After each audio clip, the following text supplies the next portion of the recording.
Right now on Morning News Now, road to recovery. A main thruway in Maui has reopened as survivors of the deadly firestorms begin to pick up the pieces. This morning, demands for an independent investigation into how the fire started are growing louder as the death toll continues to rise. And why officials say they never sounded an emergency siren as the flames swept towards Lahaina. Trial timeline as the deadline for former President Trump and 18 others to turn themselves in approaches. We now know when the Georgia prosecutor will be ready to try the case, how soon this case could head to trial, and what it could mean for the GOP primary debate. Shutdown watch. This morning, there's growing concern about the possibility of another Capitol Hill crisis. And with the government funding set to run out at the end of next month, lawmakers are on the clock to make a deal. The political fight threatening to derail the government and the impact it could have on the economy, even if an agreement is reached. And expanding the game. There's a new push to bring fresh faces to a great American pastime. We'll take you inside the effort to bring more African Americans back to baseball.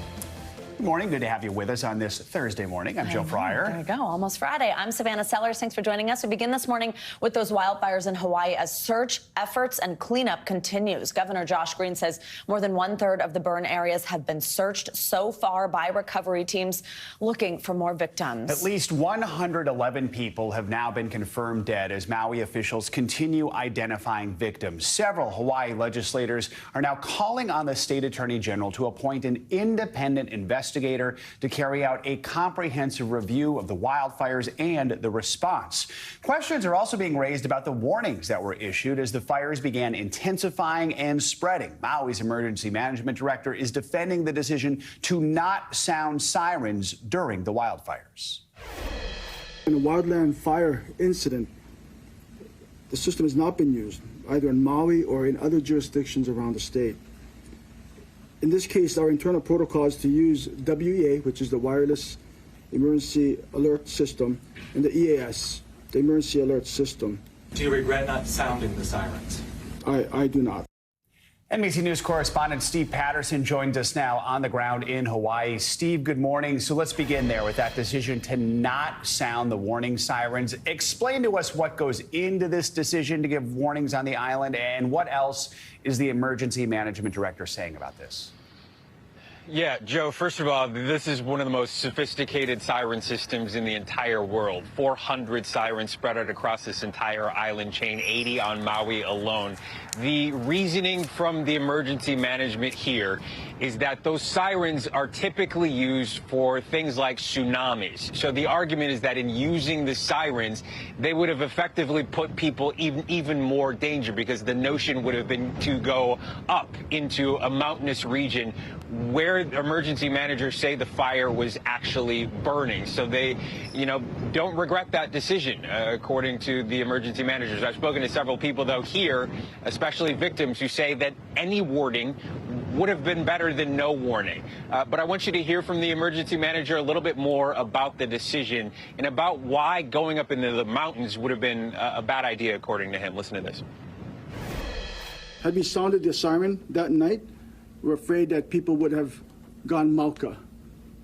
And if that was the case, then they would have gone into the fire. And so that is the reason why our protocol has been to use WEA and EAS. By the way, I should also note that there are no sirens Mauka, or on the mountainside where the fire was spreading down. So even if we sounded the siren, it would not have saved those people on the mountainside. Again, a lot of residents here said they would have liked to have heard something, and that would have been maybe the best way to get people out. But that's all part of this internal investigation, part of the investigation that will be handled by the state attorney general. That will be wide-ranging. They will have access to interviews and evidence. But that's alongside a call for a more independent investigation as well. We'll see how this plays out. Joe? Steve, hey, it's Savannah. So in addition to those sirens raising a lot of questions, the other thing here, there's a spotlight on Hawaiian Electric, serves most of the island. So there's this lawsuit. It was first obtained by NBC News. The utility company is being sued, accused of knowingly failing to take proper action to prevent this tragedy. What more can you tell us about this litigation and what they're arguing here?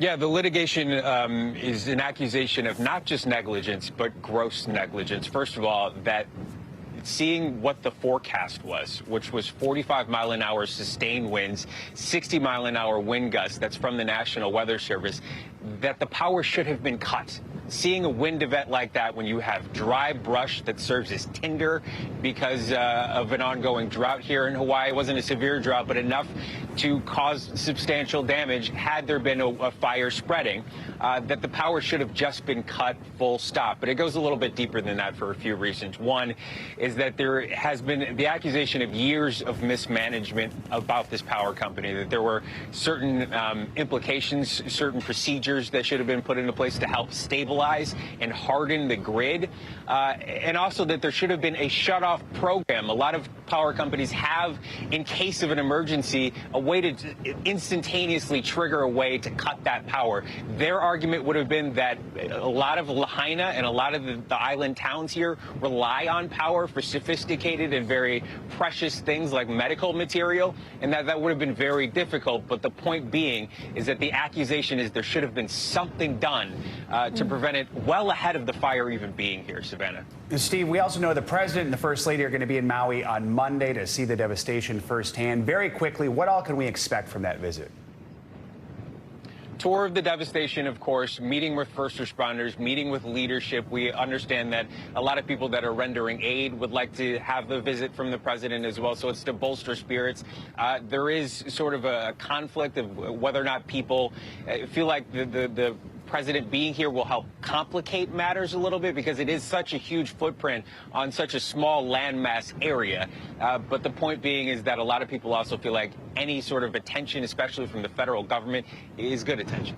All right. Steve Patterson in Hawaii. Steve, thank you. Well, Gary LeBlanc joins us now. He's the founder of the nonprofit Mercy Chefs, on the ground providing hot meals to people. Gary, good morning.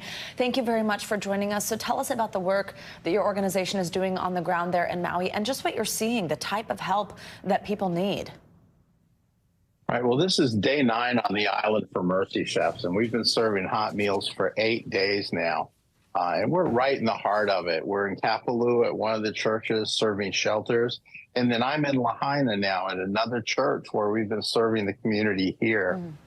People are just still reeling. There's still a great deal of shock, and folks are having a hard time understanding. But it's indescribable, the destruction that has happened to Lahaina. Gary, why was it so important for you to do this? Well, what else could I do? I'm not going to watch it on TV. I mean, I'm a chef. I have skills. I've been able to apply them with my team for 18 years. We believe something amazing happens over a shared meal. You know, we get to do it as friends and family, but to be able to come and do that with people that have just lost everything is a great honor. And it's those moments where people just take a brief second and maybe contemplate their circumstance for the first time, or where community can gather. We see so much community here in Lahaina, and folks are gathering together and sharing a meal with their neighbors. It creates community, and that's going to be the best way for recovery, is through the people that are here and neighbors helping neighbors. Gary, how long do you think you'll be on the ground helping out the people of Maui? And if people listening want to help, anything that they can do to aid your organization and what they're doing? We're going to stay as long as we're needed by the people here in Hawaii, whether that's another 2 weeks, another 2 months, or whether it's a year. Mercy Chefs is going to stay till the very end. We're seeing some transitions happen with the sheltering population. We're monitoring those and seeing how we can react more closely. I just hope that folks don't forget the people of Lahaina over the next few weeks. It's going to be a long slog for them to get back together. And if people want to help, if people want to find out more about Mercy Chefs, our website, mercychefs.com, they can follow us in real time, and they can help support us as we serve the people here in Lahaina. Gary LeBlanc, thank you so much for joining us. Thank you for the work you're doing. Really incredible. We appreciate your time this morning. Thank you so much. Well, this morning we're getting new details about the potentially significant dates former President Donald Trump and his co-defendants could stand trial in Georgia over an alleged attempt to overturn the 2020 election result there. NBC News correspondent Julie Sirkin joins us from Atlanta with more on this. Hey, Julie, good morning. So Fulton County's district attorney has proposed March 4th next year for the trial. That's an important time for the GOP primaries, right? Why has the DA chosen that date? Yeah, exactly, Savannah. Good morning to you both. Look, that's smack in the middle of the primary calendar. In fact, March 4th is the day before Super Tuesday, when several states across the country hold their primary elections. And of course, that's important for the criminal defendant at the top of this list of 19, former President Donald Trump, because he will be smack dab in the middle of campaigning. But Fani Willis, the district attorney here in Fulton County, she picked this date because remember what she promised Monday night when she announced these charges against the former president and those 18 other defendants. She said she wants this case to go to trial within 6 months. Some experts, legal experts, think that is an ambitious promise, an ambitious hope that Willis laid out there because, of course, this is a sprawling indictment, 98 pages, 13 criminal counts for the former president and his defendants. They all can appeal motions, file motions to appeal this case separately, and she wants all of them, the DA, to appear in person, complicating this even further. So this is just the very beginning of what we're seeing the last few days of this case. Again, this is just a date of March 4th that she proposed to the judge. We'll see if they accept their terms. Julie, something else that we're following this morning, a story of a fringe website that's posted the names and addresses of Georgia's grand jury members, the people who returned this indictment. What are we learning there? Yes, Savannah, this is disturbing stuff, and we won't tell you what website it is or where you can find it because we don't want to promote those kinds of potentially harmful conversations that are happening online. But allegedly, a group of right-wing people on an extremist fringe website are posting the information, personal details, addresses, names, pictures even on these websites, telling fellow people who are on those websites to target them, to send them letters, they're posting information from their social media platforms saying that the grand jury members are Democrats, that they are liberals. They are sharing some posts supporting former President Barack Obama, for example. Just really disturbing stuff. And I want to read you a part of what our team reported was found on these websites. Someone was posting, quote, "These jurors have signed their death warrant by falsely indicting President Trump." And of course, the former president has not been quiet himself either, posting about the grand jury, posting about DA Fani Willis, also posting in the other 3 indictments that he faces against the judges and against the special counsels in those cases as well. So this is something that we're closely monitoring because, of course, the grand jury members could be seriously under threat here just by their information being posted online in what typically is a secret process. Julie, also, I do want to ask you before we let you go, the latest on the case of Trump's former chief of staff, Mark Meadows. He's attempting to switch his case to a federal court. Where does that stand?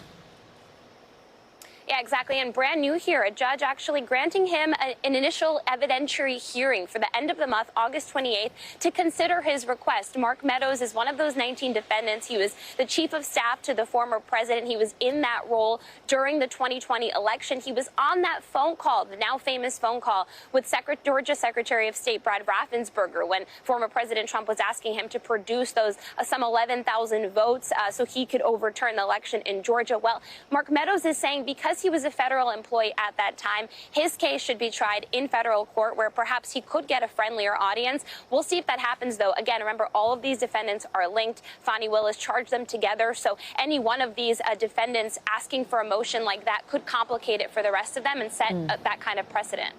Julie Sirkin, thanks as always for your reporting. So how will this latest criminal indictment affect the run-up to the 2024 election, including next week's Republican presidential primary debate? Before this indictment, the biggest question was whether Trump would even turn up, with 4 of the 7 other candidates who qualified for the debate in Milwaukee saying they are preparing for Trump to be present. Trump has previously said he will not be attending the debate because he's so far ahead in the national polling. The latest Morning Consult poll shows he holds a 43-point lead over his nearest rival. That's Florida Governor Ron DeSantis. But Trump's recent indictment in Georgia could mean the debate is overshadowed by something else. The former president has until August 25th, that's next Friday, to voluntarily surrender for booking in Atlanta. The debate is next Wednesday. That means, in theory, Trump could potentially plan his arrest to coincide with the debate. NBC News senior national politics reporter John Allen has been looking into this for us, and we'll talk more about the upcoming debate with him. John, we're hearing from some of the candidates that they're talking about Trump being on the debate stage. Nikki Haley had this to say during the Iowa State Fair. He's taking a chance that everybody's going to talk about his record and talk about why he's not on that stage. I've never known him to be scared of anything. We'll see if he's scared to get on a debate stage, but I would expect him to get up there. So, John, how could the former president use this arrest to his advantage on debate day? What are you hearing? And how much is this debate, whether he's there or not, going to focus on Trump? Yeah, great questions, Joe. We don't know exactly when Donald Trump will turn himself into authorities at the Fulton County jail in Atlanta. But he does have until August 25th. Of course, the debate is August 23rd, which means if former President Trump decides he wants to, he could turn himself in at the same time as the debate. You can imagine the split screen, the sort of O.J. Simpson, white Ford Bronco media attention that Trump would divert from that debate as it's going on in Milwaukee, and the candidates are, ripping each other on the intricacies of agriculture policy or state pension assumptions. We don't know when Trump will turn himself in, but Republican strategists that we talked to said that it would be smart for him to try to use this opportunity to draw attention away from that debate. So a candidate who will be appearing at the debate is Trump's former vice president, Mike Pence. He's already been holding mock debate sessions with his team. What are some of the obstacles that Pence faces here?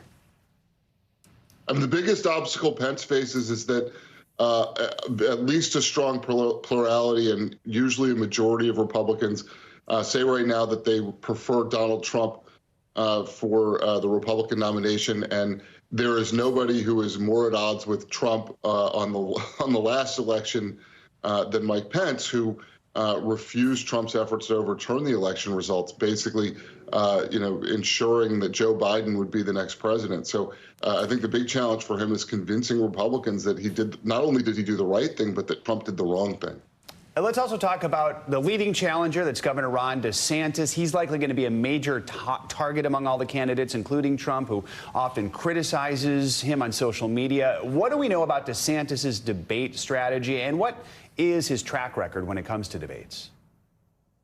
Yeah, like everything else, he's been pretty close to the vest about how he's preparing for this debate. But one thing we do know is he's brought in Brett O'Donnell, who was an advisor to Mitt Romney and to John McCain on their debate preparation. Somebody who was also very close to former Secretary of State Mike Pompeo. Pompeo, of course, knows President Trump as well as anybody else. I think, what they're going to have to do in DeSantis' world is figure out how to use this to turn around his campaign. All right. John Allen. John, thank you so much.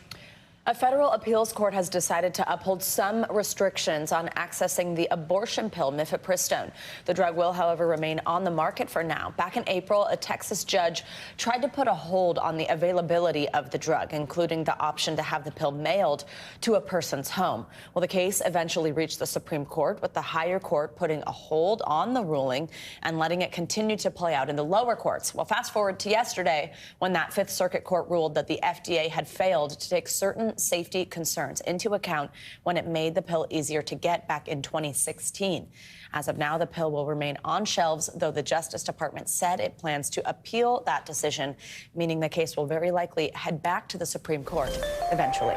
Let's get the latest on some tropical systems out there. That means Angie Lassman is now in studio with us. Hey, Angie, good morning. Good morning, guys. 'Tis the season, of course, for us to focus on tropics, and we've got a lot to talk about. A couple of disturbances in the Atlantic, but I want to focus on the 3 tropical storms right now in parts of the Pacific. We've got Greg, Fernanda, and Hillary.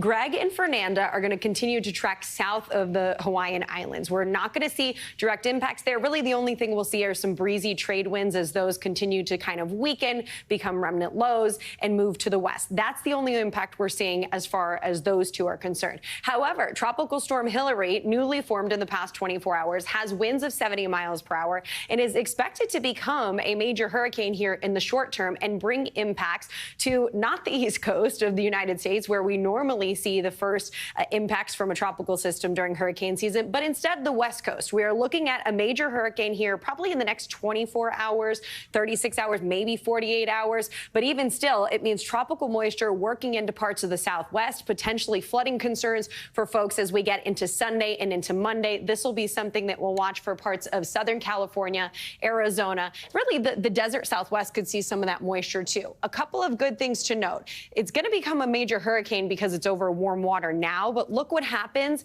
as we get into Sunday and really into parts of Monday. It really significantly weakens because it is moving over some cooler water. It's interacting with land. So those are good things. It doesn't mean that we're going to dodge the rain across this region. This is going to be something we'll look at really the Saturday timeframe to Tuesday. We could see some flooding, especially into portions of Southern California. Again, Nevada and Arizona are the places that we'll watch for the flooding concerns. It's not out of the question for us, you know, in historically speaking, to see tropical storms, guys. We've had 3 in this region in history. The most recent, though, was in 1993. So either way, we get tropical moisture working into that area. But is it a tropical storm? We'll see by the time it works into specifically Southern California. Either way, though, the heavy rain is going to cause problems with flooding. All right, Angie, thank you so much. Thanks, Angie. Coming up, the potential dangers lurking near millions of homes. NBC News investigates the danger of abandoned oil and gas wells and whether they could be connected to that Pennsylvania house explosion.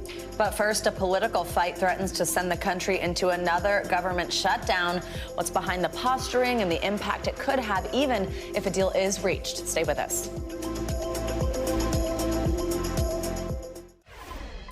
We're back with growing concerns over the economy, and this time it's not from inflation or rising interest rates, but from politics. Yeah, government funding is due to run out on September 30th, and when members return from their summer recess, they'll have just 12 legislative days to pass a spending bill to avert a potentially harmful government shutdown. Here's what Senate Majority Leader Chuck Schumer said on this on Morning Joe yesterday.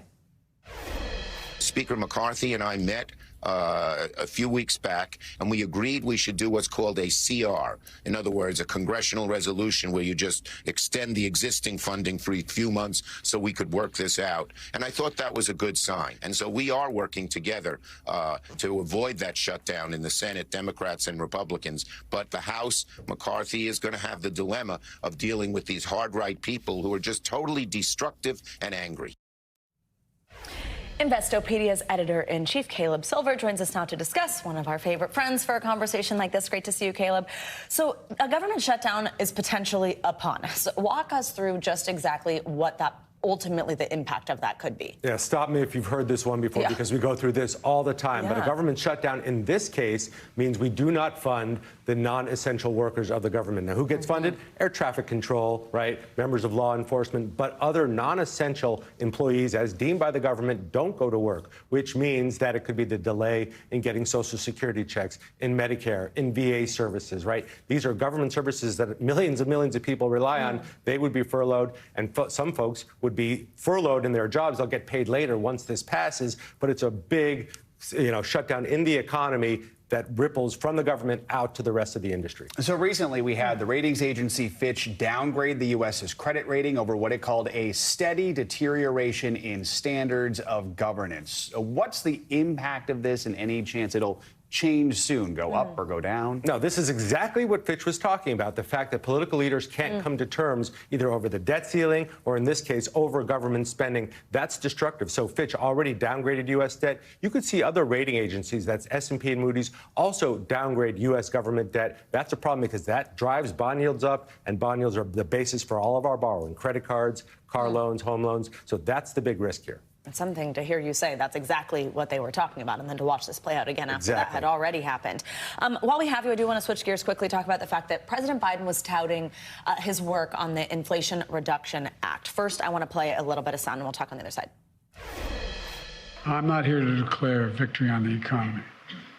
Our economy is stronger and better than any industrial nation in the world right now. But we have more work to do. We have a plan that's turning things around.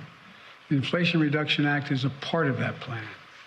Bidenomics is just another way of saying restoring the American dream. So we know inflation is lower than it was for sure, but we've seen a lot of different things here happen. We've seen what the Fed's been doing, that interest rate.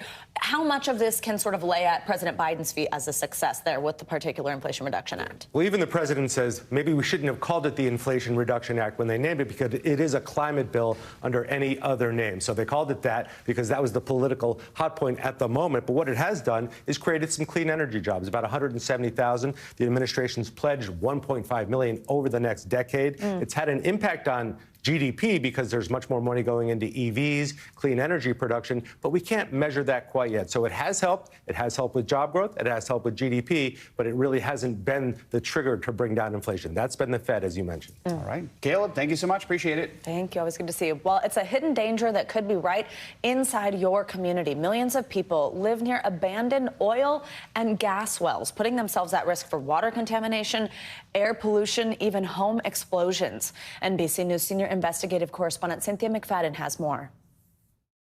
The fact that the two of you got out is such a miracle. Yeah, we were lucky. We had somebody watching over us, that's for sure. It was a Sunday afternoon after church 13 years ago. Beverly Butler and her husband Bob lit a fire. She says moments later, their home exploded. This ball of fire hit me in the face. The next thing I knew, he's hollering, "We got to get out. The house is on fire."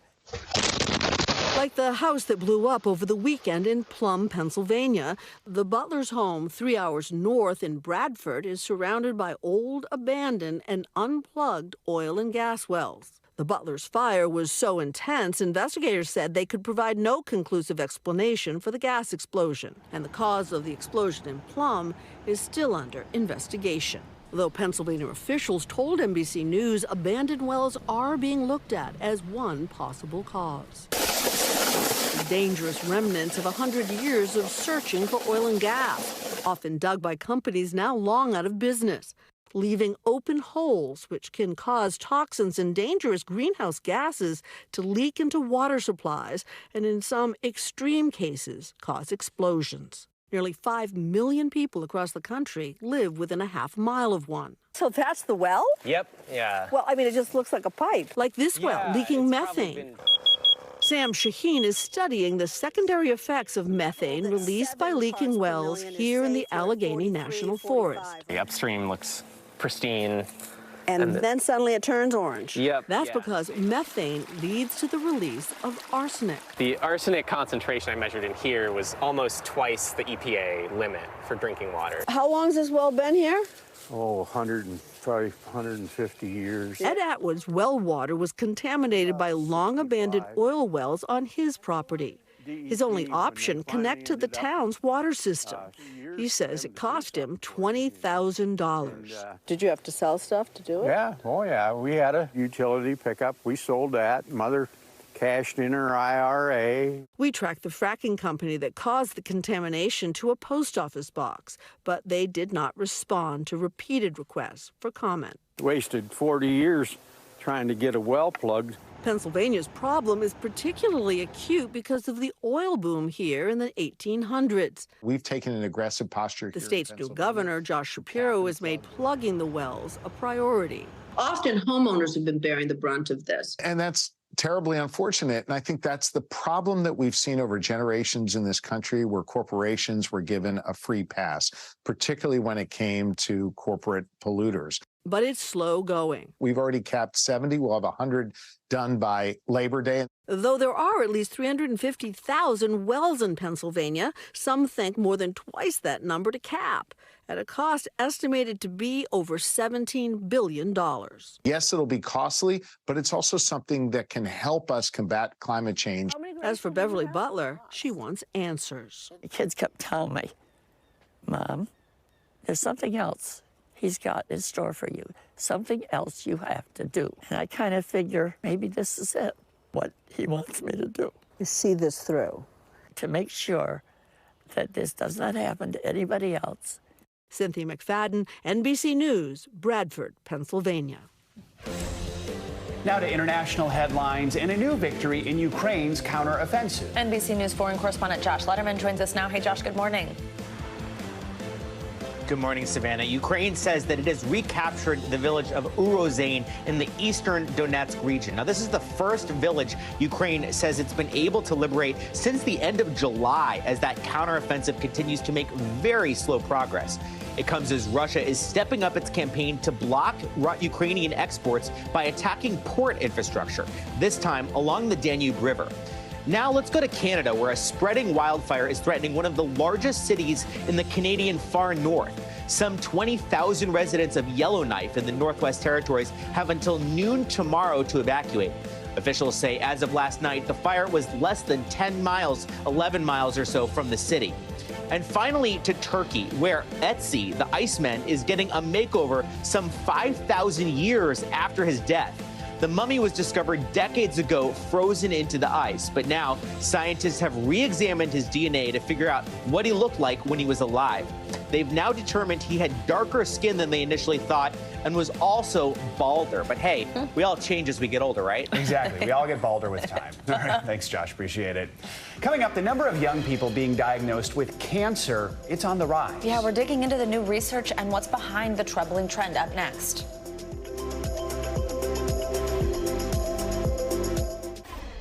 We're back with an alarming new study shedding light on cancer in younger people. A report published in JAMA shows that cancer rates in people under the age of 50 are on the rise. Those between the ages of 30 and 39 saw the biggest increase, with cancer diagnoses up 19% for that group since 2010. NBC News medical contributor Dr. Natalie Azar is here to help us understand these findings. Good morning, doctor. Good morning. Good to see you.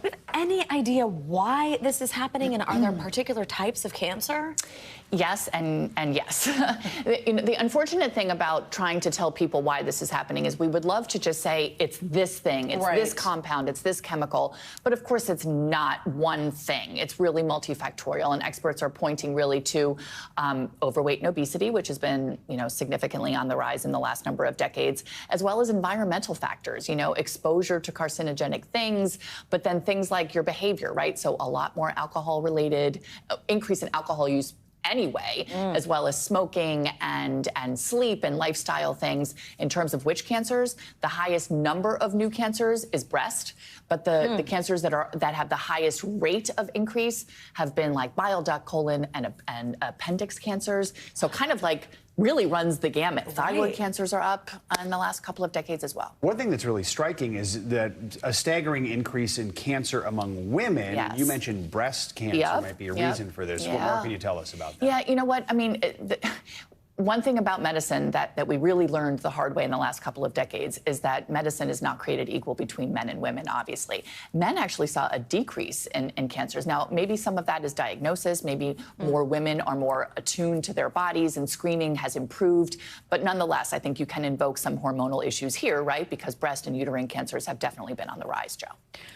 What should women then know about screenings? Because, I mean, the issue is, even if you think something's wrong, I know this from experience, it's hard to get the scans, to get them to approve it, to get them to give you the referral. Will the age recommendations change along with this? So that is what, anyone who's reading this, any healthcare provider, expert who weighs in on this says, what do we do with this information, right? Especially for the cancers that we currently don't have screening guidelines for. Thyroid cancer, ovarian cancer. Will they lower the age for breast cancers? And I think the other thing as a provider is to say, we usually think about looking for cancer in older folks. That's what we learned, and that's what we're all accustomed to. But if you have a patient under the age of 50 with unusual symptoms and you do a typical workup and you don't find a reason, you got to kind of start thinking about this.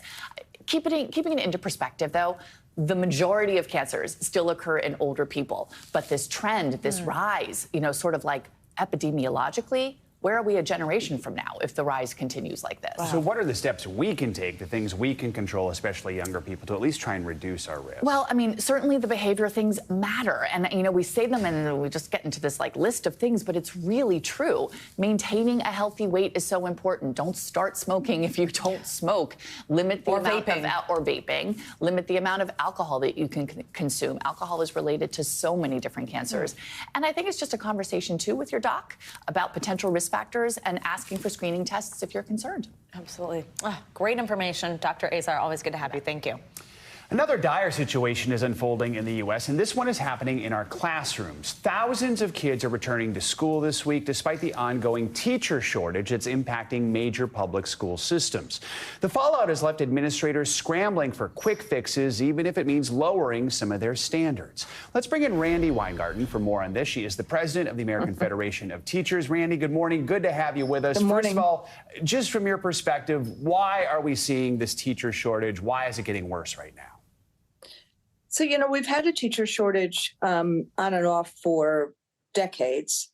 And normally it's because of a shortage of respect, shortage of pay, shortage of conditions. But the pandemic and the culture wars afterwards have really made it much worse. So we are, I would say with bus drivers, we're at a catastrophe. With teachers, there have been places this year that have helped change it because of new contracts that have been negotiated. But in general, these culture wars and the real problems that students have, loneliness, learning loss, the disconnection from the pandemic, from the divisiveness in the country, it's made teacher jobs really hard, and not enough people are coming in to teach.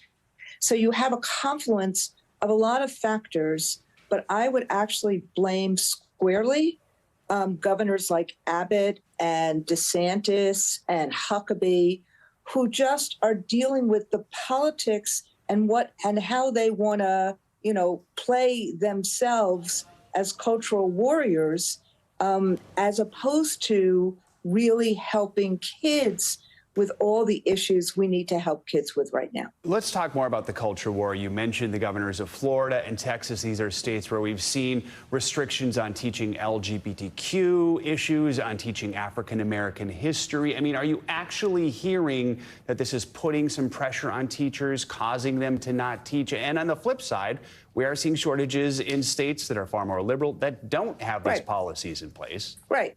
Well, that's why I said this has been a standing problem. When you have when you have a tight labor market, thank God, and you have and thanks to Joe Biden, but when teachers are paid 20% less than the going rate for the same skills and knowledge, you're going to have a shortage. So that's why I say it's been a standing problem for years. What has made it more acute is both the effects of the pandemic, learning loss or loneliness is not restricted to Florida or to Texas. So you see shortages everywhere, because you also see people not wanting to go into teaching, not because they don't love teaching, but when a parent who's a teacher says, don't go into this profession, when parents say, there's a poll last year where parents were saying, look, I love my kid's teacher, but I don't want my kid to be a teacher. So that's why the culture wars are really problematic. And let me just say, yes, the fear is the point. The Miami Herald just did this editorial about it in terms of AP Psych. Yeah. The Palm Beach superintendent, before they made a decision to teach AP Psych, which is one of the most popular AP courses, said this was his dilemma. Parents and kids really wanted it, but he didn't want teachers to go to jail if they taught it. And so, it's just a matter of, there's a group of people in the United States, it's a small group, but it's a group of extremists that are afraid of the future and afraid of diversity and afraid of actually all of us coming together, because the bottom line is we have to help kids learn critical thinking, loving each other. And these kinds of things, we have to address loneliness, learning loss. That's what we're trying to do as the AFT with our new campaign. Randy Weingarten, such an important issue. I wish we had more time to talk about it, but we appreciate you taking the time to speak with us this morning. Thank you. Thank you. Coming up, could charges be refiled against actor Alec Baldwin for the deadly Rust shooting? What a newly released expert report says about the gun in that case and what that could mean for the actor. Up next.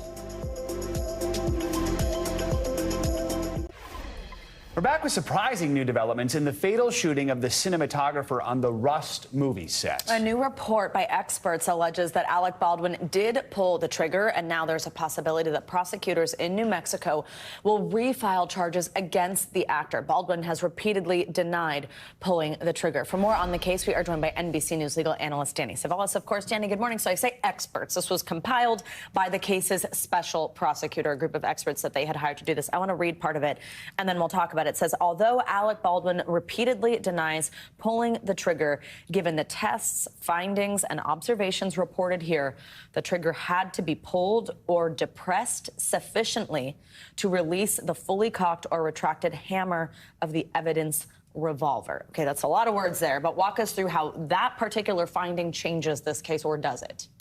It doesn't change the case insofar that Alec Baldwin is currently not charged as a defendant. He was charged as a defendant, and then the same prosecution who's looking into this decided we should no longer charge him as a defendant. And if he ever is charged, I am sure that his defense team will put the prosecution on trial. How can you, ladies and gentlemen of the jury, convict this person beyond a reasonable doubt when even the prosecution has plenty of doubt about whether or not he should even be named as a defendant? You crowbar that evidence in to the extent you can get it in, put the prosecution on trial.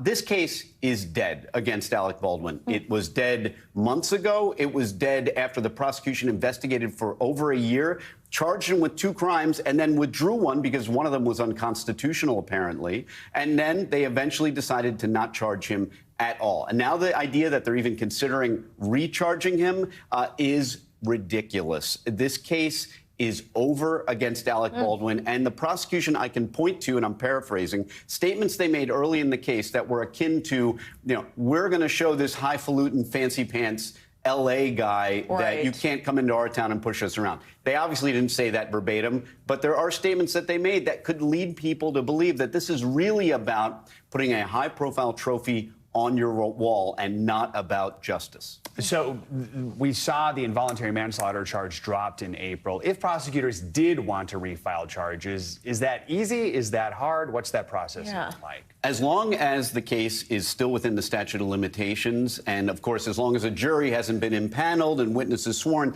there's likely no double jeopardy bar, so they theoretically could do it. This kind of thing does happen when charges are dismissed early in a case, but should they is an entirely different question, whether or not they should bring a case again, even if they theoretically can.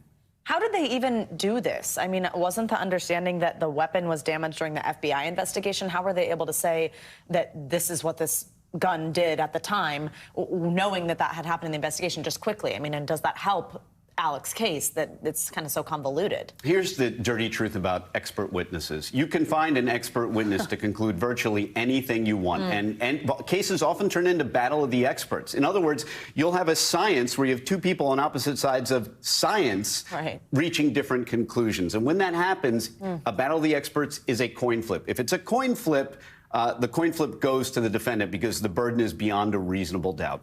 All right, Danny, thank you so much. Appreciate it. Now let's get you some financial headlines. Poultry giant Tyson is now looking to move its business out of China. CNBC's Silvana Henao joins us with that and other money news. Silvana, good morning. Hey, Joe. Hey, Savannah. Good morning. Yeah, so U.S. meat and food processor Tyson Foods is reportedly exploring a sale of its business in China. The company has hired Goldman Sachs to advise on the sale, which is said to be at an early stage, according to Reuters. Now, the potential sale comes after Tyson said earlier this month it was evaluating all operations and closing 4 more U.S. chicken plants in an effort to reduce costs. Now, if a sale goes through, this would be the latest case of a multinational firm looking to divest from China in recent years. More than 1.5 million dehumidifiers are being recalled after the manufacturer warned they can overheat, smoke, and even catch fire. The Consumer Product Safety Commission announced the recall Wednesday, and it affects 42 different models sold at a number of big box retailers, including Walmart, Home Depot, and Lowe's. The manufacturer has received 23 reports of the devices catching fire and nearly 700 reports of them overheating, amounting to $186,000 in property damage. And new research suggests Americans will have to wait about 2 months to land a new job. LinkedIn looked at hiring data from 178,000 U.S. employees and discovered it's taking about 7 weeks for prospective employees to go from submitting an application to their very first day of work. Some industries take even longer, with consulting averaging about 9 weeks. Entry-level jobs were a little quicker. LinkedIn found that those averaged about 6 weeks to the start date, guys. So some good information there. Absolutely. Silvana, thank you. Well, pop star Britney Spears could be getting a divorce from her husband of 14 months. Sam Asghari, the 41-year-old singer, wed the 29-year-old model in June of last year following their September 2021 engagement. The two first met in 2016 on the set of one of Spears' music videos. Entertainment journalist and pop culture expert Brian Balthazar joins us now with more on this. Brian, good morning. So we got one source telling NBC News the couple is separated. A second source says that Asghari has filed for divorce and has moved out of the home. I know we don't know much, but what do we know, and what's some of the reaction to this news? Well, this is what's so interesting about the Britney Spears story as of recent years, is that there's so little we know, because she's relentlessly much more private than we expected since the conservatorship ended in 2022 or 2021. So we do know that in March they were seen without wearing their wedding bands, and that was kind of explained away as Sam was shooting a film. Well, there was no evidence of what film that may have been. And then, of course, he reportedly filed for divorce, I should say. The state could determine that they want to keep that divorce filing sealed and confidential, but it's actually usually the case that these will be public, and we can find out what that reason was if it's listed, because it's also a no-fault divorce state. So they don't actually have to list something. But there are sources saying that Sam is claiming that Britney was unfaithful. There was infidelity involved. Now, the problem with the Britney Spears story is there's a lot of armchair detectives on social media that will speculate about what that means. And they may speculate, oh, is he trying to kind of affect the prenup? Well, California doesn't honor infidelity clauses in prenups, too. So really, it's anybody's guess what's causing this, but it's widely believed and widely reported, but again, from anonymous sources close to them, that they are in fact split and have in fact seen a divorce filing from Sam. Brian, you mentioned that conservatorship. Just remind us of everything that Britney's been through over the past few years. Well, 13 years of being under a conservatorship and being, monitored and guarded, overseen by a team of people led by Britney's father.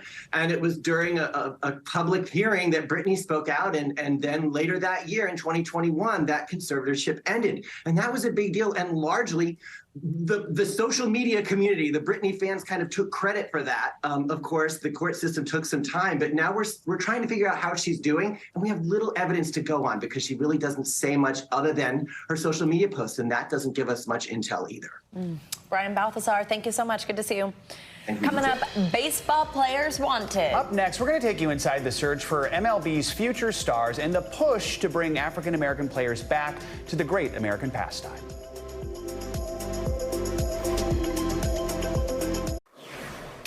Welcome back. If you love avocados, we might have a job for you. Shake Shack is looking for what they're calling a chief avocado officer, CAO. The chain wants someone who is obsessed with the green fruit to help them come up with ideas to add it to their menu.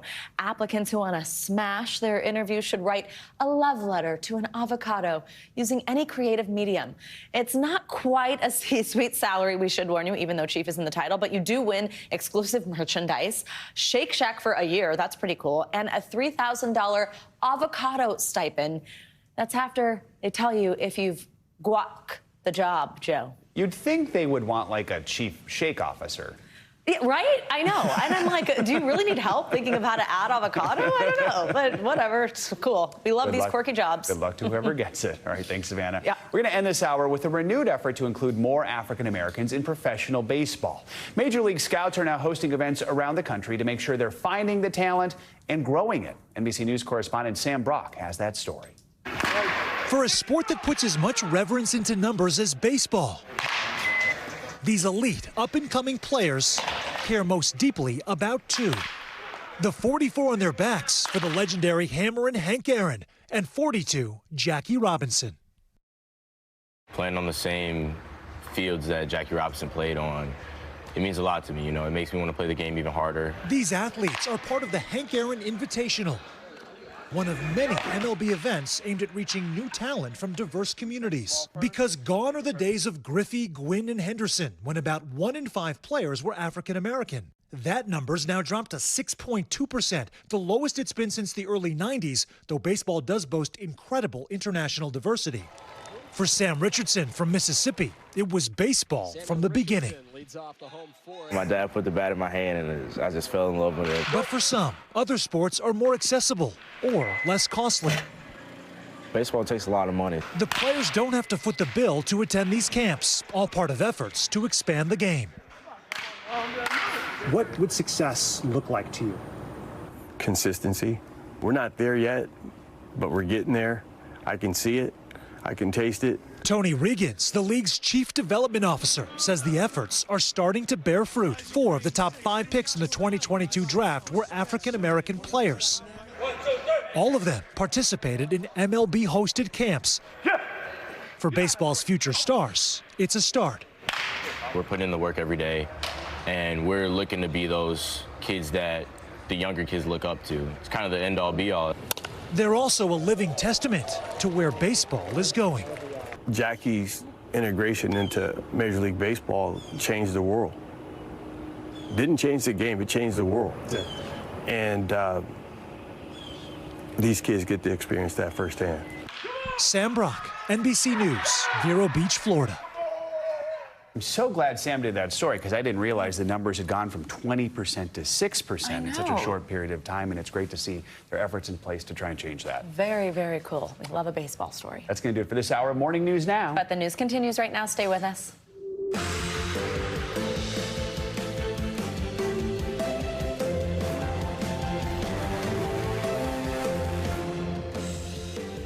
Good morning, and thank you for joining us on a Thursday. I'm Savannah Sellers. I'm Joe Fryer. Right now on Morning News Now, picking up the pieces. Overnight, more tragic news out of Hawaii as the death toll from those widespread wildfires rises to at least 111. Officials now estimate more than 1,000 are still missing. It comes as the White House announces a visit to the disaster zone by President Biden and the First Lady early next week. We're covering the latest on those search and rescue efforts, plus the local sibling duo working 20 hours a day to help the community they know and love. Also this morning, filing suit. California Senator Dianne Feinstein is at the center of a new legal battle over her late husband's estate. Why she says she's now owed millions as concerns grow over her ability to serve in the Senate. Heating up as kids across the U.S. head back to school. The race is on to keep them cool in the classroom amid a red-hot, record-breaking summer. How one district known for its historically chilly climate is working to solve this equation. And one person's trash. It is a cultural phenomenon that's grown bigger than Macklemore's song. It turns out it's National Thrift Shop Day. Later in the hour, we've got some top tips for your next second-hand haul. I know you're looking forward to that one. I am. I'm a big antiquer, but I'm excited to get some clothes tips. We're all about the flea markets, so I guess it's different, but similar to thrift Similar shops. items. Exactly. The flea market's also exciting. Exactly.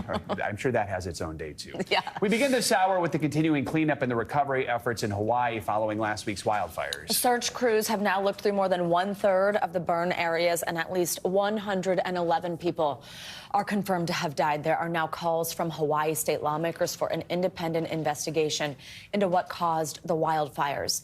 Meanwhile, Hawaii's Emergency Management Agency is defending its decision to not sound any warning sirens as the wildfires were beginning to spread. There's also growing scrutiny regarding the response from the island's utility company. NBC News national correspondent Miguel Almaguer has more. Just down the road from here, as the search and rescue effort continues, we have learned that President Biden will visit Maui on Monday. It comes as some new video has also emerged, perhaps showing the first of several wildfires that broke out here on Maui as the power company comes under more scrutiny. This morning, potential new signs about what may have sparked Maui's devastating wildfires. This surveillance video from the night before showing a sudden flash, later turning into fire in the morning. It's windy, and then there's a flash, and I think that's when a tree's falling on a power line. The power goes out, our generator kicks in, the camera comes back online and then the forest is on fire. While the official cause of the island's blazes is still being investigated, data from Whisker Labs shows 34 major electrical incidents on the power lines around Lahaina that same night. There is video evidence of the very first fire starting in the middle of the island, and we literally have coincident data, simultaneous data that shows an explosion on the grid. Hawaiian Electric didn't specifically address that data or the multiple lawsuits, but said in part, "We know there is speculation about what started the fire, but the causes haven't been determined." With remains of more than 100 bodies recovered, most of them just ash, officials fear more than 1,000 are still unaccounted for. Overnight, the names of 3 more victims released, all seniors, including 90-year-old Virginia Dofa. But as more of the victims' names are released, the latest briefing by authorities turning confrontational when they were questioned about their competency and transparency in the fire's aftermath. You can look here and see if you can trust me. As tensions rise, we're learning more about the victims who have not officially been named, like Frank Trejos. Frank was escaping the blaze with his best friend, retired firefighter Jeff Bogar, when fire surrounded them. He said it was like laying on the ground with a flame torch going 80 miles an hour over the top of you. Jeff survived and later found Frank's body draped protectively over his beloved golden retriever, Sam. One sign of hope, the road to Lahaina now reopened, but the burn zone still off limits. We were granted rare access, recovery teams sifting through 5 square miles of rubble and dust. This is the area where the active search is underway. It's a shopping center with coffee shops where people may have been enjoying their day when the wildfire broke out. Mounting questions as families look for closure from the debris field that's also hallowed ground. County officials have also stood by their decision not to sound tsunami warning sirens. They say that may have actually pushed people away from the coastline towards the mountains where the wildfire was initially burning. For now, they stand by their decision to not sound those sirens. Back to you. All right, Miguel, thank you very much. We're joined now by Zane and Maddie Schweitzer, 2 brothers who are helping with recovery efforts in Hawaii. Zane is a world champion waterman and surfer. Maddie is the owner of Island Eye Productions. Good morning to both of you, and thanks for joining us. First of all, Zane, what have the last few days been like for you? And tell us about some of these boat relief efforts you've been organizing to help those who've been impacted by the fires. Yes, thank you. Well, first of all, it's day 8 now, and we've been working overtime with our community leaders to make sure we are organized with all of our supply delivery and drop-offs. We're fortunate enough to have many skilled watermen and local fishermen in our community that are willing to donate their own time and resources to keep our community afloat. And these local fishermen and our own neighborhood members are the ones truly keeping these neighborhood shelters, these family helping family shelters stay afloat. And using things like canoes, inflatable platforms, and boats coming in and out to shore. We have many hands working together to make things happen. And it just, in the light of all this, it's been the beauty to see all of us coming together with a clear focus and a clear goal to rebuild our city, our beloved hometown, with better infrastructure and better foundation than before. Yeah, I know, I understand. I think you're both, as brothers, born and raised there. This is also your home in addition to somewhere that you're trying to help out right now. Maddie, let us turn to you and talk about the view that you're seeing from above of this damage. What is it that you're seeing on the ground? I mean, some of these images that we're seeing just are hard to believe, but what is standing out to you as somebody who's seeing it firsthand? Yeah, it's hard to put into any words at all. It's just everything we've ever known is, it doesn't look like our home. The only way we could tell it's our home is the background islands. You know, it's just complete and utter devastation. The main buildings that are still standing are just empty walls. And we've lost almost absolutely everything. But the thing that we haven't lost here in Maui and Lahaina is our hope and our community spirit. and our history. So we want to make sure to rebuild that as much as we can.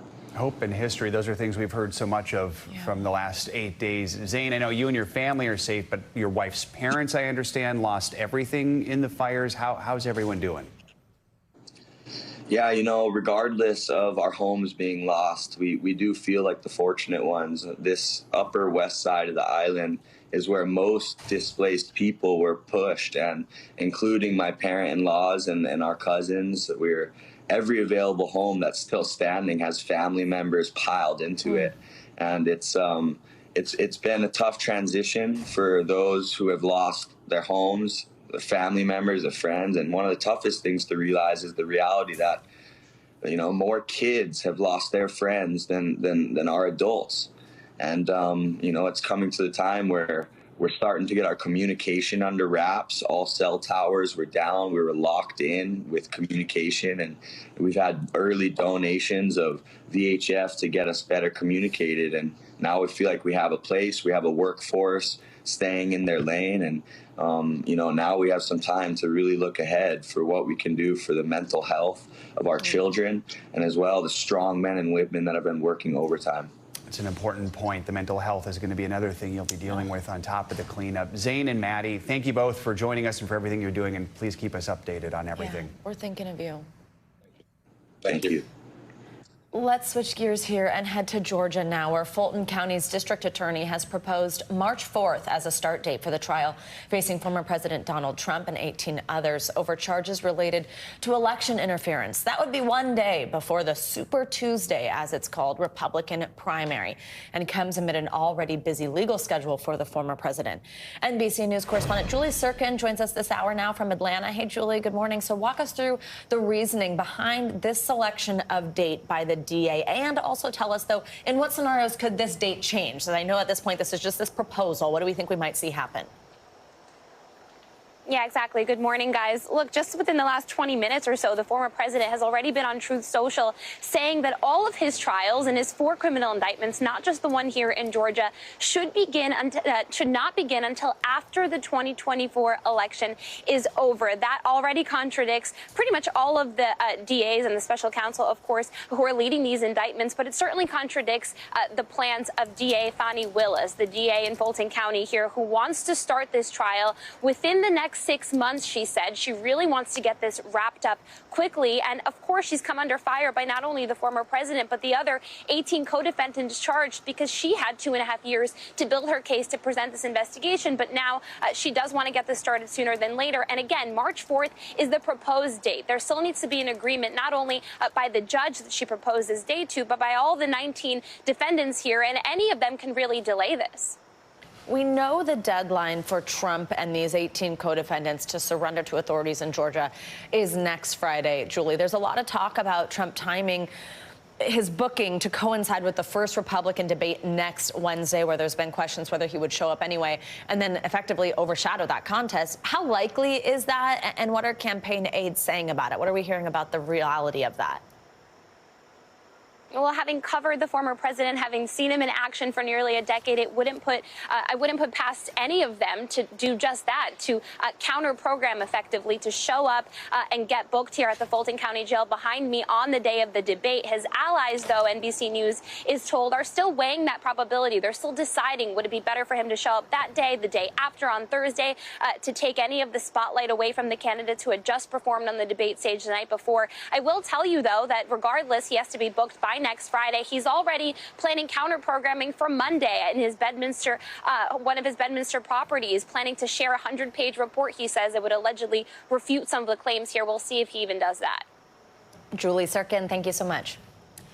Well, former President Trump has not confirmed if he'll be at the first debate of the 2024 election. Democrats say they will be there on the ground trying to get their message out.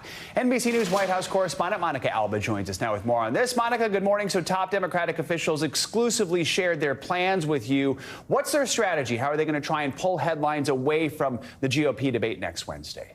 Well, that will certainly be the goal, Joe, and that is why you're going to see Democratic officials on the ground in Milwaukee and on the airwaves. They're going to be debuting their third major media buy, specifically in key battleground states, aimed at Hispanic and Black media in particular. And then they're also going to be having people like the Biden campaign co-chair Cedric Richmond and the DNC chair Jamie Harrison there to try to kind of pre-butt this message. And this is common among incumbent operations like the Biden re-elect effort, where the president can go on being the president and doing what he does every day at the White House, and his own political operation can go out and try to get this message across. And they will try to at least suck up a little bit of the oxygen there when they know a lot of the focus, of course, will be on the GOP field. But they really say that it doesn't matter whether Donald Trump is on that debate stage or not, because their message will be that all of these Republican candidates are tied to his ideology, Joe. So what's the big message President Biden wants to get out there at this stage, knowing he still has a pretty low approval rating, and knowing that during the debate, Republicans are basically going to have an unfiltered platform to criticize him repeatedly? How do Democrats plan to push back? And we got a little bit of a preview of that just a couple of days ago when the president did go to Milwaukee in his official White House capacity. But of course, that wasn't lost on anybody. That was just days before the Republican debate there. And his big message on Bidenomics, that really Americans should be feeling the benefit of some of his legislative accomplishments, that's a big push for them. Even though you're right, polls reflect that many people don't really know some of the details of what he's been able to do while in office. But a lot of Biden campaign officials and White House officials tell me they think there will be a lag there, and that eventually people will realize this. And of course, they're betting that comes before November of next year. And they're hoping that some of these recent special elections on issues like abortion access that have been beneficial for Democrats are a sign, and also their better than expected performance in the 2022 midterms. All right, Joe. Monica Alba, thank you so much. Well, a new legal battle has emerged involving California Senator Dianne Feinstein, represented by her daughter. The 90-year-old senator is suing the trustees of her late husband's estate, accusing them of what she calls financial elder abuse. She alleges they failed to pay her millions of dollars she is due. NBC News Capitol Hill correspondent Ryan Nobles has the latest on this. Hey, Ryan, good morning. Hey, Savannah, good morning. This is actually the third lawsuit filed just this year on behalf of the senator regarding her husband's estate, and it comes as questions linger about her capacity to serve. Dianne Feinstein, the 90-year-old political icon, already facing public questions about her age and health, now at the center of a personal lawsuit filed on her behalf by her daughter, Catherine, aimed at the trustees of her late husband's estate. Despite actively serving in the U.S. Senate, Feinstein's daughter acting as her power of attorney. The suit accuses the trustees of, quote, financial elder abuse, claiming they are withholding funds the senator is entitled to. Feinstein's husband, Richard Bloom, died last year. The billionaire established a trust for his wife in his will that was designed to provide regular payments after he passed. The suit accuses the trustees of not properly funding the trust or providing Feinstein with her entitled income. Attorneys for the trustees fired back, saying in a statement, quote, the trustees have acted ethically and appropriately at all times. The same cannot be said for Catherine Feinstein. This filing is unconscionable. The new legal challenge adds to a growing bitter battle between Feinstein and her late husband's family. She's filed two similar lawsuits asking for access to her husband's fortune, and in one filing claimed that she had, quote, incurred significant medical expenses as the result of her health issues. Feinstein's health has come under scrutiny after she missed 3 months of work in the Senate while recovering from a bout with shingles. She was briefly hospitalized last week after a fall and at times appeared to not understand her duties in the Senate. Yeah, just say aye. Okay, just aye. She's not alone in facing questions around her age. GOP leader Mitch McConnell recently froze during a press conference, leading to concerns about his health. It's a pitiful thing to watch. We're really good people, both sides of the aisle, really deteriorate to the point where they're just a shell of what they formerly were. But the voters know that. Now, Feinstein has resisted all calls to step down. She's pledged to serve the balance of her term, which ends at the beginning of 2025. And her office declined to comment on this lawsuit. Separately, a spokesperson said that Feinstein was preoccupied when she appeared to be confused during that Senate vote last month. As for the incident involving Senator McConnell, his staff said that he was feeling lightheaded at the time, but noted that he returned to answer reporters' questions. Savannah? Certainly are a lot of questions, though. Ryan Nobles, thank you very much. There's been an about-face in that raid of a Kansas newspaper. The search warrant, which cleared the way for that raid, has now been withdrawn. The county attorney for Marion, Kansas, now says there was insufficient evidence to justify the search of the local newspaper. NBC News senior national correspondent Stephanie Gosk has the latest details. Missing cell phones and hard drives, publisher Eric Meyer says he barely got the weekly edition of the Marion County Record printed. There was a not so minor miracle that happened. We were here till after 5 a.m. County attorney for this small Kansas town said there was insufficient evidence to justify last week's police raid of the paper and withdrew the search warrant. All of the items seized now being returned. The Kansas Bureau of Investigations says it will keep investigating. Do you think that this search violated your constitutional rights? Yes. Absolutely. It was designed to create a chilling effect on our publication. National news organizations, including NBC News, called the raid a violation of the First Amendment. The response was like that to the Medellin drug cartel with this massive raid that occupied all the police in the whole eastern half of the county. The search warrant accused reporters at the paper of identity theft and computer crimes while investigating a local restaurant owner, Carrie Newell. Newell said the paper illegally obtained her driving record, which included a DUI. Meyer denies the allegations. He said the raid was a bullying tactic and believes the stress contributed to the death of his 98-year-old mother, who co-owned the paper. If she had known that her death would have caused some people to notice this issue, I think she would have felt very proud about that. In the last 5 days, Meyer says he's received 2,000 new subscriptions, most new readers who don't live anywhere near Marion, Kansas. Stephanie Gosk, NBC News. Let's get the latest now on the heat wave that just won't let up. More record highs expected for parts of the South. We've got Angie Lastman back with us with the latest numbers. Hey, Angie. Hey there, guys. We are halfway through August, and we've seen dozens of cities recording the hottest first 2 weeks of August on record, and we continue to see these heat alerts up for numerous places. The Pacific Northwest got a lot of attention over the past couple of days because of those temperatures surging into the 90s and into the triple digits. Today's the last day of that really oppressive heat for folks there, but still 51 million people are impacted by these heat alerts, and folks in the South, specifically Texas, Louisiana, Oklahoma, the stretch of warm weather continues for you. We continue to see 108 for San Angelo later this afternoon. That would tie a record. Del Rio heads to 110. That would break a record. Austin at 109, Dallas at 107, you name it. Really from Phoenix all the way to Baton Rouge, we're talking about temperatures at least into the high 90s, if not well into the 100s. So it's going to be another day of that. It continues into tomorrow. Here's a look at your temperatures as we get into your Friday. Waco heads to 108. San Angelo, you're expected to hit 107. And Corpus Christi, 101. McAllen at 103. So you get the picture. It's still going to be hot. It's still going to be humid on top of those temperatures. And that heat dome that we've been talking about essentially all summer long, it's going to expand. So it's not just going to take really influence folks in parts of the South. It's going to start to take shape for the weather pattern in places as far north as Minnesota. That happens this weekend. That's going to intensify, shift a little farther to the north, and it influences our temperatures in places like Wichita. We're headed to 103 on Saturday and Sunday, 95 on Saturday in Denver. We get into the 90s just barely in St. Louis on Saturday, but look what happens by Sunday, 97 degrees. Monday ends up at 96. So we kind of hang out in those above normal temperatures across that region for at least the weekend into early next week. And we've got another system to talk about that's bringing some strong storms to folks in the Great Lakes. Those Those hazards will include same kind of things that we were dealing with yesterday, which is the strong winds, the large hail, maybe a tornado or two, but the severe threat isn't what really is going to get your attention. It's going to be the heavy rain that we could see with that line of storms working across, again, the Great Lakes. Tomorrow, the Northeast and New England gets in on that rain, and we'll see some significant rain. We could see some flooding concerns, so just watch for that here as we get into your day tomorrow.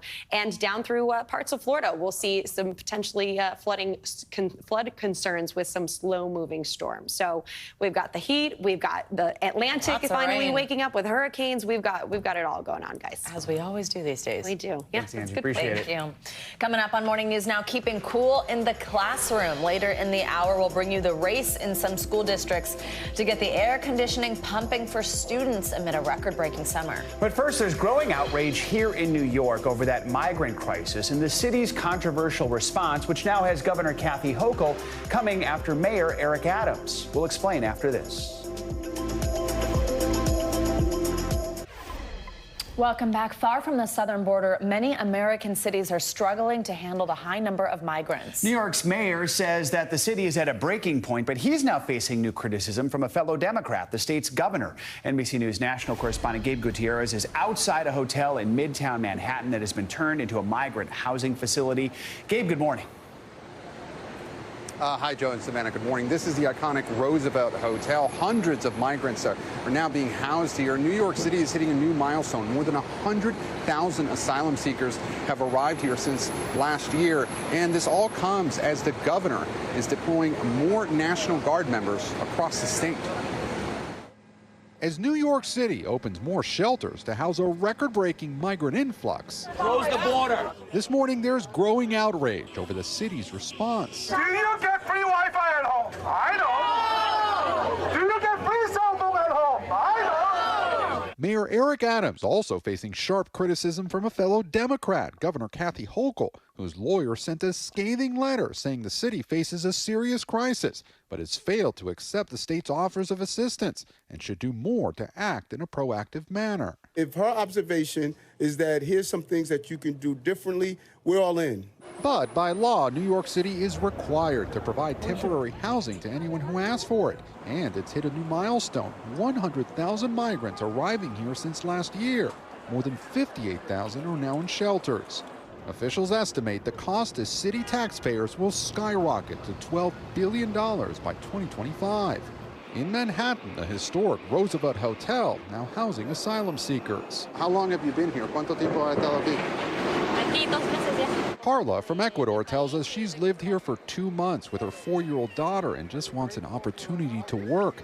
Mayor Adams is asking the federal government for expedited work permits and has repeatedly blasted the Biden administration for not doing enough. The White House won't say whether it plans to declare a federal state of emergency over immigration, but does point out it's given New York City more than $100 million in aid. We take this very seriously. Across the country, other major cities are also struggling with the influx. Massachusetts governor just declared a state of emergency. We've been expanding and continuing to look for housing and shelter opportunities, and it's unsustainable.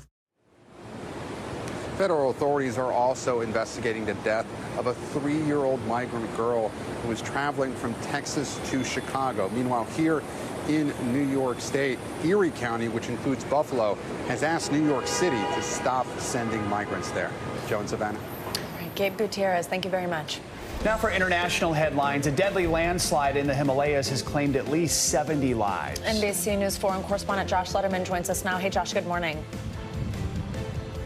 Hey there, good morning. Indian officials say the death toll from those landslides and flash flooding in India's Himalaya region is now more than 70 people, and officials there are still facing difficult weather as they try to save people trapped under debris and mud.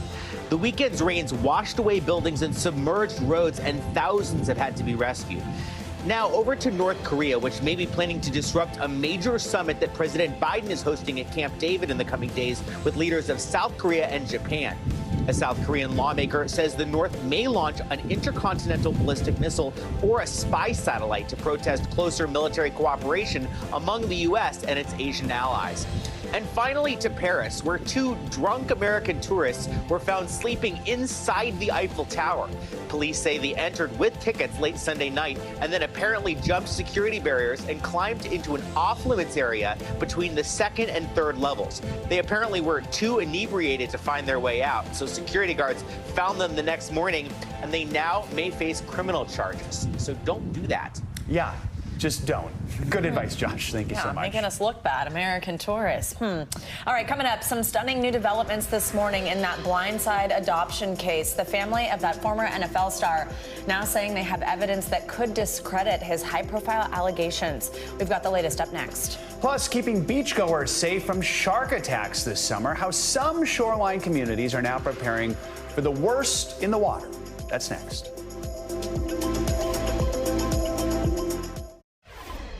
Welcome back. We've got new details on the controversy surrounding the football player and family profiled in the hit movie The Blind Side. That family now says they have evidence contradicting the claims made in a lawsuit by former NFL player Michael Oher.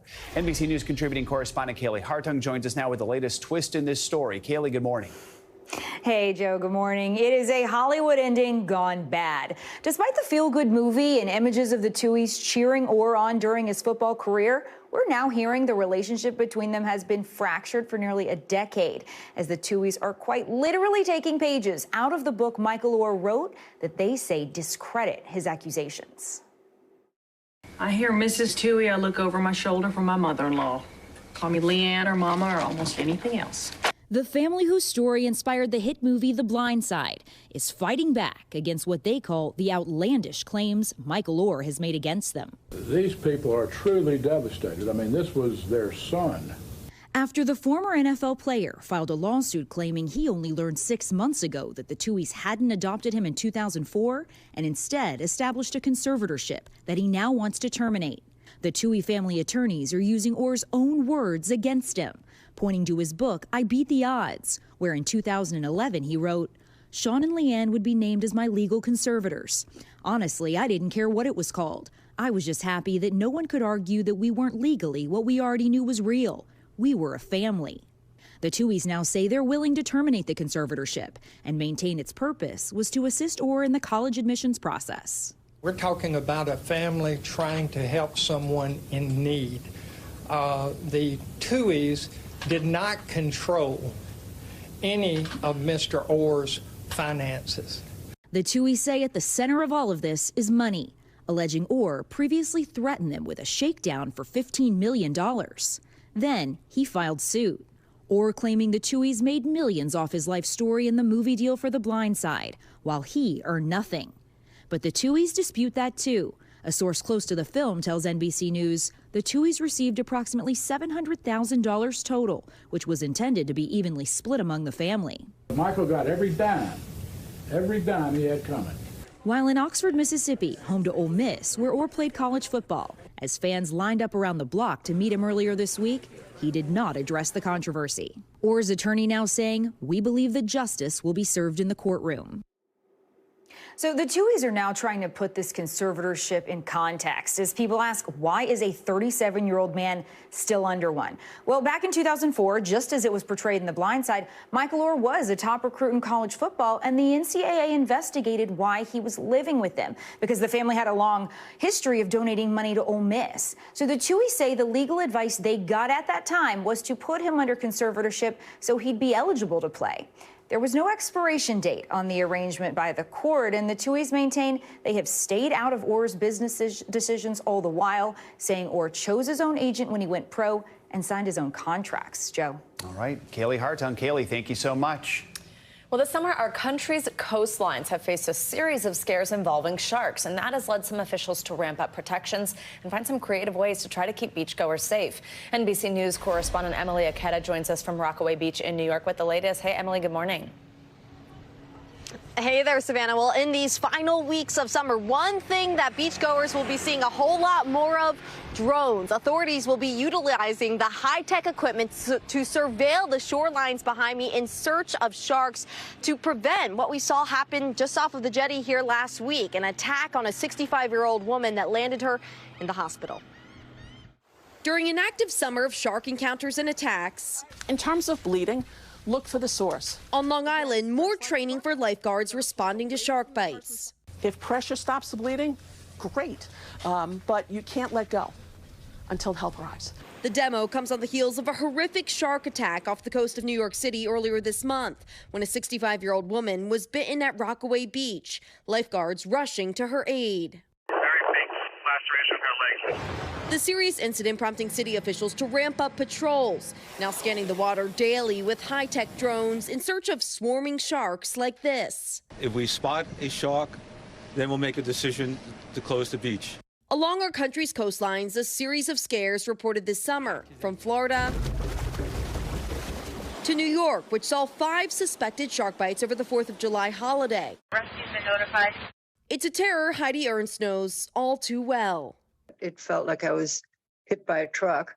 She lost her leg from a shark attack during a free swim while on a diving excursion in the Bahamas. I needed to get my leg out of its mouth, and so I did punch it in the face. She's now back home in Iowa. This all comes amid a potential breakthrough in shark research. 2 great whites, Jekyll and Simon, were recently tracked by scientists at OSearch in a study covered by the Washington Post. Typically solitary creatures, the duo traveled similar paths as they swam thousands of miles north to Canada, arriving on the same day. OSearch's chief scientist telling the Post that the groundbreaking trip adds a whole new element of sort of a familial and social component to migration. A predator that has been examined for centuries, and we're still just scratching the surface. As time has gone on, new tools, new technologies open new doors to what we learn about these animals. We still have a long way to go. So while New York beaches have seen an unusual number of shark bites in recent years, the overall count for the U.S. remains pretty consistent and low at just 41 bites across the country in 2022. Deaths are even more rare. You're more likely to be struck by lightning. So yes, experts say you should consider taking precautions like avoid swimming near schools of fish or at dawn or dusk, but they say sharks should not be spoiling your summer fun. Guys? All right, Emily Aketa, thank you so much. Coming up, it is another back-to-school crisis that is playing out in some districts from coast to coast. Yeah, sweltering hot summer kicking off a race to keep kids cool in the classroom.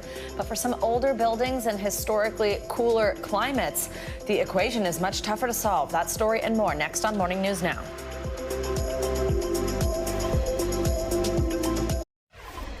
Welcome back. It is back to school season for many parts of the country, and there is a big push to keep students cool in the classroom since it's been so hot.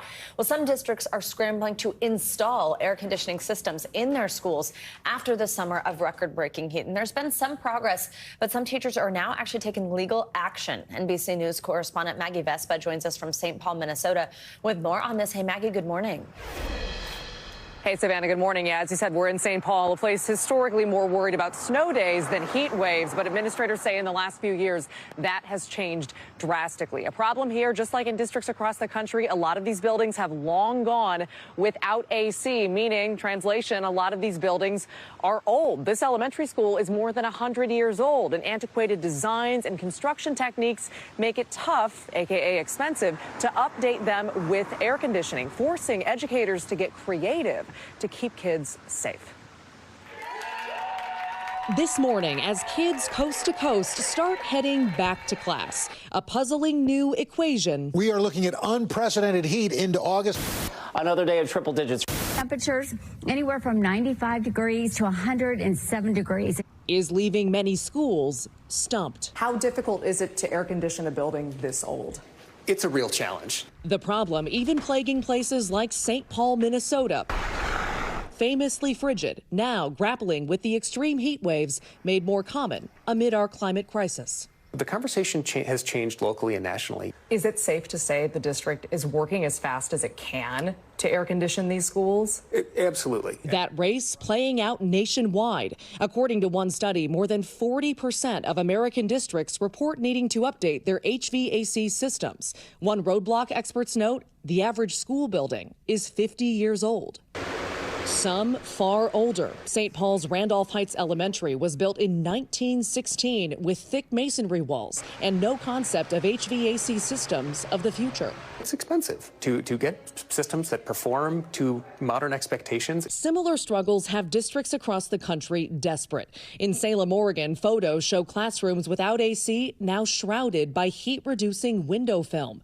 While in Fulton County, Florida, my second grader said it's disgusting. Parents' anger boiling over after the teachers union sounded alarms last week, filing a class action grievance over systemic AC issues. That grievance, union reps say, now covering AC-related complaints at close to 60 schools in the district. It should have been handled over the months where kids weren't in there. School administrators telling Tampa Bay NBC affiliate WFLA crews worked through the weekend to address the complaints, prioritizing AC repairs as they come in and installing portable systems in affected schools. Back in Minnesota, Oh, it feels much cooler in here. Yep. buildings suited to modern HVAC units like Johnson High School are getting them. These have been running less than a month, like 2 weeks. Absolutely. Administrators allocating massive chunks of funding, including $28.4 million in federal ARP COVID grants for the upgrades. In the last 5 years, the district's installed state-of-the-art computer automated programs in 13 St. Paul public schools and counting. We're trying to take and making sure that these buildings are relevant and supporting our kids for where education is going. A lesson about living on a warming planet amid a man-made crisis that's testing America's schools. So as we said, in a lot of schools and a lot of districts, these improvements can take time. In the meantime, educators say parents can be advocates and help push this along. Some recommendations, they say, ask your kid's teacher if they keep a log of the temperature inside the classroom. That can help when reporting the problem later on. Also ask if your school has a plan to kind of move kids around to air-conditioned rooms or larger spaces like gyms or cafeterias if things get too stifling. And they say if all else fails, guys, parents can, of course, fundraise for fans or portable AC units, kind of short-term measures, while schools look for long-term solutions. Savannah. All right, Maggie Vespa, thank you so much. We've got some breaking financial news this morning, the latest numbers on America's job market. That's right, CNBC's Silvana Hanau joins us with that and some other headlines. Hey, Silvana. Hey, Savannah. Hey, Joe. That's right. So, yeah, initial jobless claims coming in just moments ago at 239,000.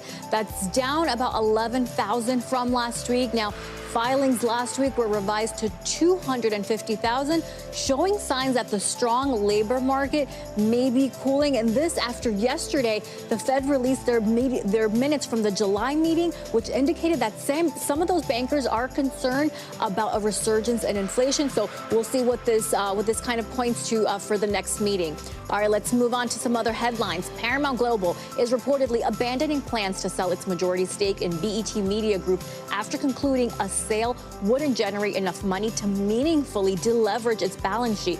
That's according to the Wall Street Journal. Now, BET, which includes VH1 and BET Cable Networks, has received bids for the stake ranging from $2 billion to $3 billion, with Shaquille O'Neal, 50 Cent, and Tyler Perry among the initial bidders. America's Magic City is testing a new way to transport people downtown, and there's no driver needed. Orlando is about to launch a free self-driving shuttle as part of a pilot program. It will travel a 1-mile loop and can fit up to 8 people. The city will use the program to guide its future transportation strategy, guys. All right, Savannah, thank you so much. You got it. As the first black president at an Ivy League school, Ruth Simmons is seen as a trailblazer in the world of higher education. Well, now she's telling the story of her journey to get there in her new memoir, From the Segregated South all the way to those hollowed halls. Here's Today Show co-host Jenna Bush Hager. I was born to be someone else, someone, that is, whose life is defined principally by race, segregation, and poverty. Is this sort of a reckoning of self to see that little girl and now see where you've come? I do sometimes pause. How is it possible for me to have risen to the top of my profession? when, as a child, I thought I couldn't have a profession. I grew up in the pre-civil rights era, where to be black was one of the worst things you could be. You had no rights. You had no capacity to aspire to anything. So that was my beginning. Ruth Simmons grew up as the 12th child of sharecroppers in East Texas, at a crossroads in history in the racially segregated South. Take me back to living in Texas in the late 40s and 50s, and what was your life like? The postscript to slavery was sharecropping. And so my parents were sharecroppers, field hands, basically. Child labor was a part of that system. And so all of my siblings would go to the field along with my mother and father to pick cotton. No running water. Oh, no, no. No electricity to read. Well, no. In spite of that, I was the happiest child because I was surrounded by all these siblings and my parents. I was surrounded by love. You say that it's the people that loved you and saw something in you as a little girl, as an adolescent, that it made you see something in yourself. Of course. Most of all, I should say, it was the teachers, convinced that times would change and that there would be a time when I could soar. I couldn't believe that myself. They believed it for me. Do you remember that feeling of being seen by your teachers, what that meant to you? Walking into that classroom and seeing it stocked with books and pencil and paper, here was a place that was prepared for the kind of work that I could do with my mind. Mind work must be very important. And that convinced me that that's something I wanted to be with forever. In her new memoir, Up Home, Simmons describes her journey from growing up in poverty in Grapeland, Texas, to making history in 2001 as the first black president of an Ivy League university when she was at Brown. Today, she's one of the country's preeminent educators, inspiring generations of students. I ask you to add your voice to the cause of justice wherever you go. What does it mean to you to be the first black president of an Ivy League school? To become president of an elite university was to say, yes, well, we've destroyed that notion that black people can't think. It felt as if I might have been opening the door for other people. To be a first, you always feel that you're risking everything for the people you represent. And you're terrified that you won't do well enough to welcome them into the fold. First-generation college students, how did you, as the president, look into their eyes and say, like, I see you, I've been there? The students would line up for hugs. I embraced them in every way that I could. You deserve to be here. It is often that I think back and I catch my breath for a bit because it's such a long distance to have traveled. Our thanks to Jenna Bush-Hager for that story. Simmons' memoir is called Up Home, and it is scheduled for release on September 5th. Pretty amazing. All right, coming up, it's National Thrift Shop Day. Here to help us celebrate the right way is Virginia Shamley. She's the author of Big Thrift Energy, and after the break, she's got some top tips on how you can get the biggest bang for your buck on everything from vintage clothes to furniture. Woohoo. That's next. Good to have you back with us. Hip-hop icon Jay-Z has influenced music, culture, fashion, and now he's boosting membership at the library. The Brooklyn Public Library has released limited edition library cards featuring artwork from his albums. That has already activated 14,000 new memberships. Of course, Jay-Z grew up in Brooklyn, and the Central Library there currently has an amazing exhibit exploring his career through rare photos, original recordings, videos, and other artifacts. You got to think this might be a model for libraries around the country to find ways to maybe grab the attention of young people and get them interested. How cool is that? Actually, an uptick in membership. Awesome. Thanks, Joe. Well, today is National Thrift Shop Day, which gives us a chance to look at a movement which has been booming in recent years. So whether you're looking for that one-of-a-kind vintage piece to complete your wardrobe or that special furniture find to flip for a profit, we have all the tips to help you snag the best thrift score possible and also just kind of tell you why this is so awesome. Well, here to help us out is Virginia Shamley. She is the author of the book Big Thrift Energy. Virginia, first, what a title. Love this. Thank you. It is an absolutely gorgeous book. I have it right here with us.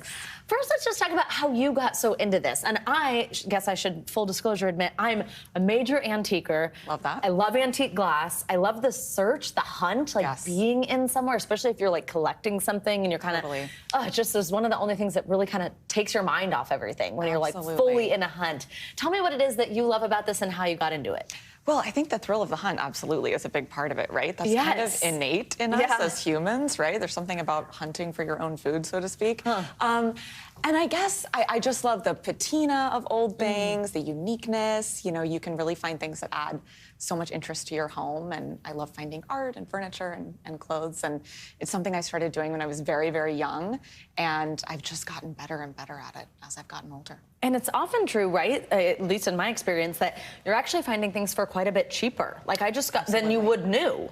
Oh, absolutely. I mean, the great thing about thrifting, obviously, is the affordability aspect. The sustainability aspect is also great. But I have found some true steals. Yeah, tell us about some of your favorite finds. So, gosh, my best find ever was a Goyard trunk. Goyard is a very storied French luggage house, And similar to Louis expensive. Vuitton. Very expensive, very rare. I got this trunk for $90. No.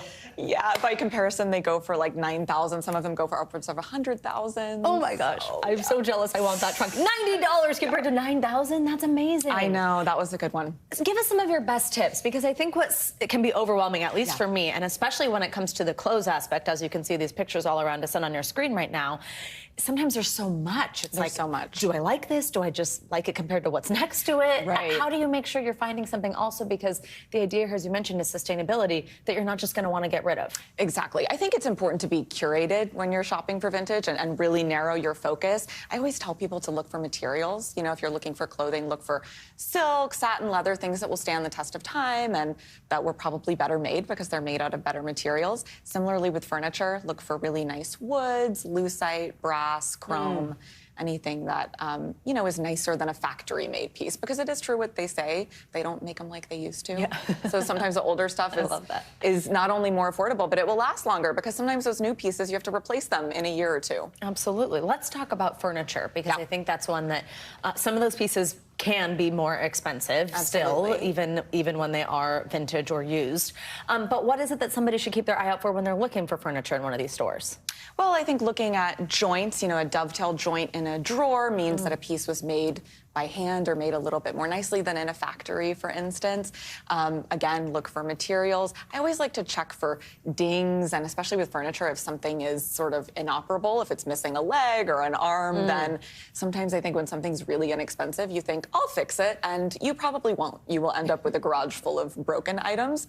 So, yeah, I mean, I think it's just important to look for quality and be willing to maybe spend a little bit more on those pieces that will last you a long time. Absolutely. And some people are also making money off this, right? By flipping those things? Yeah, very popular now. I mean, everything from Facebook Marketplace to sites like Cherish and First Dibs, people flip for a little extra money. And that's the cool thing about thrifting. Even if you're not a reseller, if you find something incredible and then you want to get rid of it a few years down the road, you can probably make a little bit of extra money, or at least make your money back. Right. Well, especially on those sites, Cherish, First Dibs, those are where I like to kind of put it as like they know the value of those items. Because sometimes when you go into just kind of a random thrift store or antique store, a lot of times people just brought that there. Maybe it was from an estate sale, from a family member who passed away. They don't recognize that people have full collections, and you can get it for really cheap. Yeah, and I think sites like Cherish and First Dibs are great to just look at, even if you're not shopping, because you're sort of building that knowledge base, right? So you're getting familiar with brands and styles, and then when you go out to a thrift store,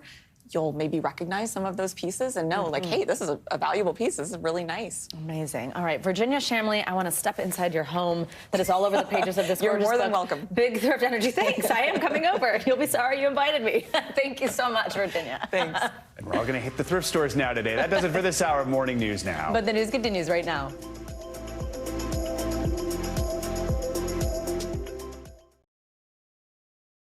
Thanks for watching our YouTube channel. Follow today's top stories and breaking news by downloading the NBC News app.